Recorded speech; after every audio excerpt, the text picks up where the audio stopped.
not seen since the days of Moses and the time of Jesus, God is visibly and notably working on the earth with a man to deliver his people.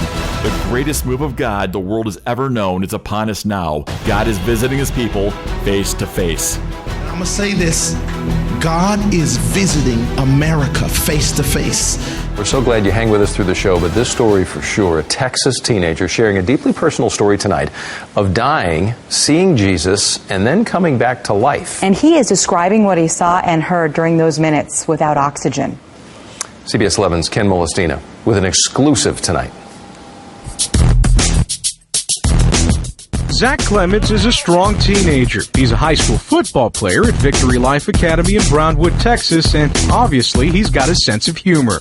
By all measures, he's a healthy young man, which is why it's still a shock I was running and I had collapsed. that he dropped to the ground during PE class last week. Not sure why. It was a sudden cardiac arrest, according to his doctors.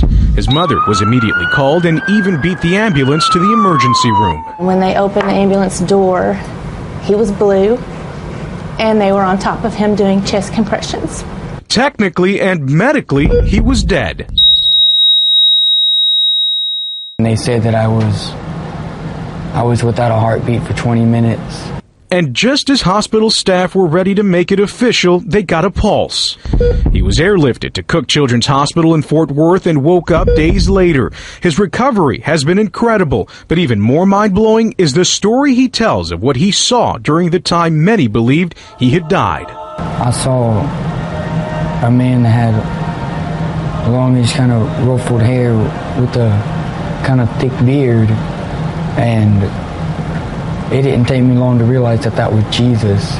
He's describing what his family is convinced was a near-death miracle. I went up to him and he put his hand on my shoulder and told me that everything would be all right and not to worry.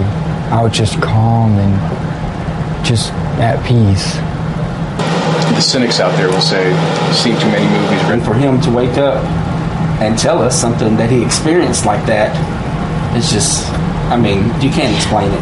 It's not humanly possible to explain it. Billy Clements is the teen's father. He says accepting his son's experience as a miracle is the only thing that makes sense. And that's what we're standing on. That was a rhema word from God that we got, and we're going to hold on to that. Do you think this is something that might strengthen your faith? It is. I heard angels singing in the background. It may be a medical mystery for the doctors, but for this family, there's no question it was divine intervention. I'm just glad he decided to let me have my baby back. In Fort Worth, Ken Molestina, CBS 11 News. 20 minutes. Wrap your head around that. It's so tough to wrap your head around. Wow. Face-to-face appearances from Jesus is a notable witness to his resurrection.